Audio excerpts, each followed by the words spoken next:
Welcome to Spirit and Life's devotional series, Wednesday edition. My name is Michael Finnegan, and I am one of the pastors that will be exploring the fruits of the Spirit.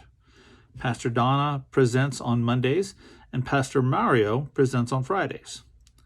Today, being the 2nd of September, we will kick off our month-long look at joy. To give you some context, the fruits of the Spirit can be found in Galatians chapter 5, verses 22 and 23. But the fruit of the Spirit is love, joy, peace, patience, kindness, goodness, faithfulness, gentleness, self-control. Against such things there is no law.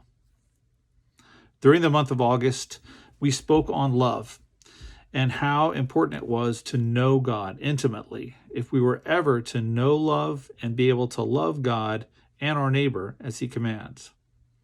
When we walk by the Spirit and surrender our hearts to Jesus, then the fruit or results of our labor will be these beautiful characteristics. So let us begin to talk about joy. So what does joy mean in this context? How can we produce joy in our lives while enduring one of the most horrific years in recent memory?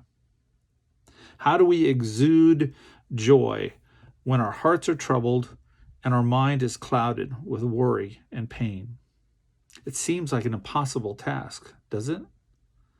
And the reason for it is quite simple. It is an impossible task if we are attempting to put a smile on our face on our own feeble power. So many times we read this section of Galatians and think God is trying to give us a list of goals so that we can somehow or another make ourselves better. This is what we're supposed to be doing. This is how we're supposed to be acting. But that sounds more like a self-help book, one that shows us how we should be acting, but doesn't give us an answer for where the power comes to achieve that goal. The first line tells us that these characteristics are fruit of the Holy Spirit, the result of what someone will look like if they are truly walking by the Spirit. So by using this definition, if we are truly surrendered to the Holy Spirit, focusing on God's definition of our purpose on this earth and not the world's, then we will be radiating joy to all those around us. We will experience joy because of the closeness of our relationship with God. I once read a quote by Charles Stanley. He said that the degree of surrender determines the level of transformation. He is telling us that if we are only surrendered a little, that we will be only transformed a little. If we are only surrendered a little, then we will only have a little power in our lives to produce the fruit of the Spirit. You see, joy comes from the Lord, and with Him, the more joy we produce and the more joy we'll experience is related to how much we are surrendered to the Holy Spirit and allowing the Holy Spirit to change our lives. Have you ever tried to be bright and cheery when you were feeling empty and down inside? How'd that work out for you?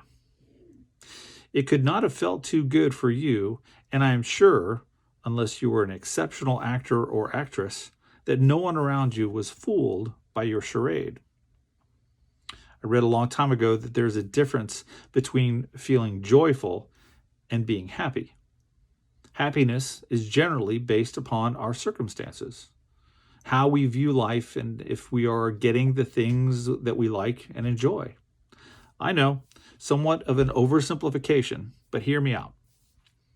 Joy is based upon God, about what God is doing in our lives. Joy is based upon the fruit of the Holy Spirit, how much we're allowing the Spirit to walk with us, to control our reactions. You see, if we are walking closely with the Spirit, then the Spirit has more ability to produce joy into our hearts, and thereby us being able to produce joy and affecting others. Since we all know how easily circumstances change and how easily our world can turn upside down, do we really want to rely on the world for happiness? Or do we want to fix our eyes on Jesus, make him the rock of our life, and let his Spirit fill us with his joy and peace, so that no matter what circumstance we might find ourselves in, his joy will see us through any storm.